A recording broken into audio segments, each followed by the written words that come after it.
When it comes to planning a family, most of us are so focused on the romantic aspect, like finding the perfect partner, planning a beautiful wedding, building a loving home. But have you ever stopped to think about the importance of certain health tests that you need to do before you say, okay, baby, let's take it to the next level? Have you? Did you even know that about 40% of couples that are planning to marry may not even know that they are carrying genetic condition? Some may not know that they have health issues that are yet to be diagnosed, and this could affect their future family. Mind you, this is according to the general estimates of the CDC. Anyways, in today's video, I will talk about why you need to go and carry some important screenings tests before you go and marry. These tests will help to identify any kind of risk that may affect your health, your partner's health, and even your future children's well-being. And please, this test is not for only those who are about to get married. Even though you are not getting married yet, or you don't even have the thought of marrying yet, so far you are sexually involved with somebody, please carry out this test. So one testing you need to do is genetic testing. This test can help to determine whether you and your partner carry genes for certain inherited conditions. For example, diseases like cystic fibrosis, sickle cell anemia, or thalassemia can be passed on to your children. This test can also help to detect if there is genetic mutations that increase the risk of certain types of cancer or heart conditions. Without this test, how would you know? And to make it worse, it can have serious consequences if both of you carry the same genes. Another important test that you need to do is sexually transmitted infection screening. I will not stop emphasizing on this. Even in a monogamous relationship, STI can remain undetected for years. That condition can be crazy. Sexually transmitted infection is often asymptomatic, meaning that you may have this infection and you will not show symptoms. You will not even know that you have it. And if this condition is left untreated, as time goes on, it can result to ectopic pregnancy, infertility, or even some certain type of cancer. The moment you get screened for conditions like chlamydia, gonorrhea, HIV, hepatitis, then you will be rest assured, at least you have peace of mind that you and your partner are sexually safe. My next point is the blood group test, the resource compatibility test. As humans, you can either belong to one of these four types of blood groups: the A, the B, the AB, and the O blood group. Each blood group can either be positive or negative. As human, you can either be resource positive or resource negative. If you are resource positive, that means there is an antigen on your red blood cell. But if you are resource negative, that means your red blood cell does not have an antigen. Now let's take a scenario. The man is resource positive and the woman here is resource negative, and there is sexual contact between them. The woman gets pregnant and the father passes the resource factor to the baby. That means the baby is resource positive. As the woman carrying the baby is negative, the body of the woman, the immune system of the woman is sensitized because they be like, there's a foreign body in here that is not negative. They feel like it's a new body. What is it doing in here? So they start to defend themselves by producing antibodies. These antibodies produced is known as resource sensitization because the resource factor is being sensitized to fight for itself that we don't need a positive blood A. And then they start to attack the red blood cell of the baby. And this can result to a condition called hemolytic disease of the newborn.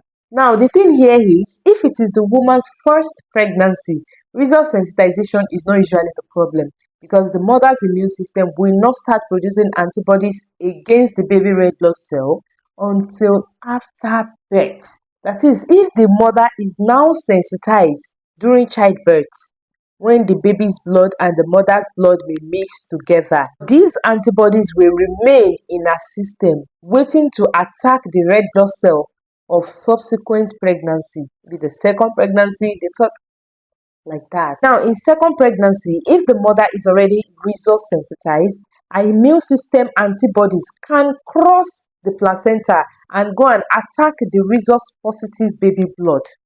This can result to hemolytic disease and in many cases can cause anemia, jaundice, and in severe cases can result to heart failure in the baby. But don't panic, there is hope. The good news here is that rhesus incompatibility can be prevented.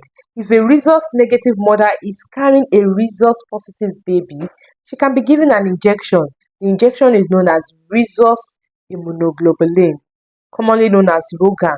She will be given this injection, first one at 28 weeks, and the second injection will be given within 72 hours after delivery. That is, if the baby is rhesus positive. So, what will this injection do? ROGAM will prevent the immune system of the mother from producing antibodies that can attack rhesus positive blood cells, thereby protecting future pregnancies. The fourth one here is the fertility test. For couples that are planning to have children, it is also important that you check your fertility health. At least check it out. For example, you go for hormone testing, sperm count test, and other fertility screening that can provide important information about your fertility, so that at least you can easily address any kind of issue earlier on before they start to become an obstacle. My fifth point here is blood work. You can also call it blood test. These tests can help to identify any kind of underlying medical conditions like anemia, diabetes, high blood pressure that can affect pregnancy or future family planning. These tests can also help to detect hormonal imbalances that can affect your fertility or even your overall health. So by getting your blood work done, at least you'll be able to take corrective action as early as possible. I would like to share a personal story that explains the importance of this testing that I've been mentioning. There is a couple, Rachel and Mike, who have been trying to conceive for over a year, but no success. They've tried, and tried, no success. So later on, they decided that, okay, let's go for testing. Maybe something can be wrong medically.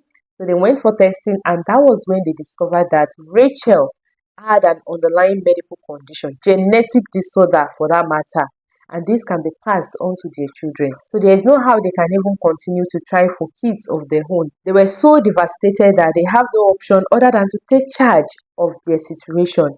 They decided to go for IVF and select healthy embryos, and today they have two beautiful, healthy children, and they are so grateful for at least taking the initiative to get tested. There is also another couple who were so shocked that they were both carrying the same genetic disorder. They decided to adopt a child. My dear, always have it in mind that the moment you ignore this health test, this important test that I've been mentioning, you are not only putting your own health at risk, but also that of your future children. You can imagine the discomfort that a child will go through simply because they are not born healthy.